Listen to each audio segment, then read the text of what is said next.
Good afternoon. I am Joe Bertinampo, Visa East 1B. So, I have learned about C input and output scanf and printf. So, let's start. Include Studio. This C input and output scanf and printf. So, first of all, dapat first na to ang number includes studio. It means siya ang magbutang sa int number, and if kanang kailangan siya mo if enter a number ang scanf. So sa d and number, checking if the number positive, negative, or zero. If number is zero, the printf number is positive in, else if is number or more sa zero, print the number is negative, else print the number is zero. So if return zero, if you run this, you have enter a number. So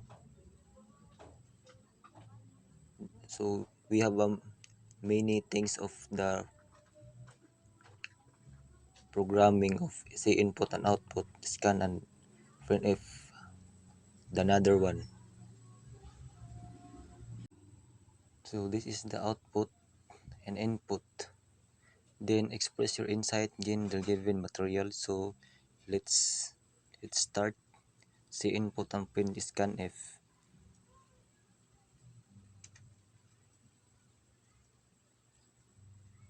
So this is the input output. In C program, printf is one of the main output function. The function send formatted output to the screen. For example, example 1, C output. Hashtag include studio. It mean display the string inside quote printf C programming return. Kung ma-return na siya, we have C output C programming. How does the program work? All valid C program must contain the main function. The code execution begins from the start of the main function. Muna siya ang pinakauna sa main function. The printf is a displayation. Displayer is a library function. Send formatted output to the screen. The function print the string inside quotation. Use printf in our program. You need to include first of all studio header file using this pinakauna na tong program that pinakauna yun, include studio statement.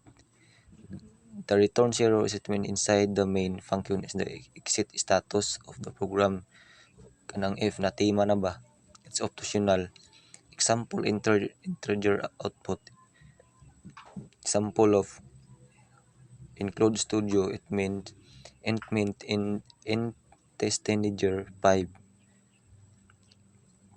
The print of numbers d and test integer return 0. If pati man na gani, if return 0. We use format eraser kanang damo pa yun siya direct. Include studio example float and double output. So we have another example of base of I learn. So this is the input and output printf and scanf C programming tutorial. So we have start of base of I learn.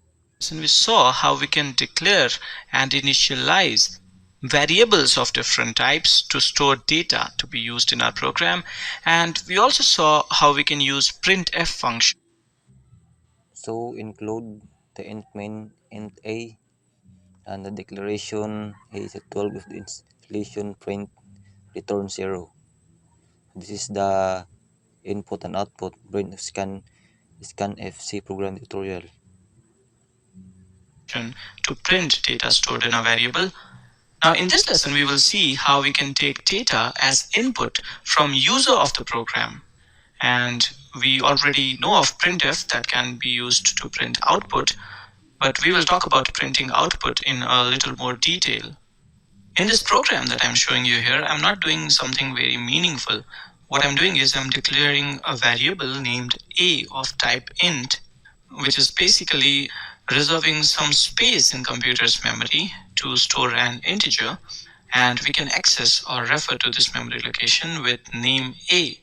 And then we are filling in value 12 in this variable. In memory, the value will actually be present in binary. In my logical representation of memory, I would always. So guys, kailangan natin ang printf saka scanf kasi sila yung mag ano ng variable, sila yung mag-i-scan kung baga mag-process sila. So we have to start again.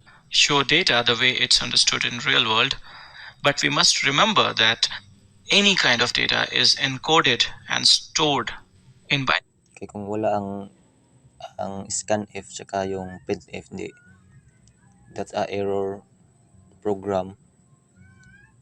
So thank you guys. So, so I have a learn of program about input and output scanf and printf. So first of all,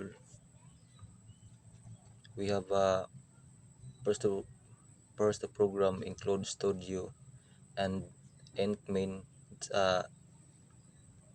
That's a first first of program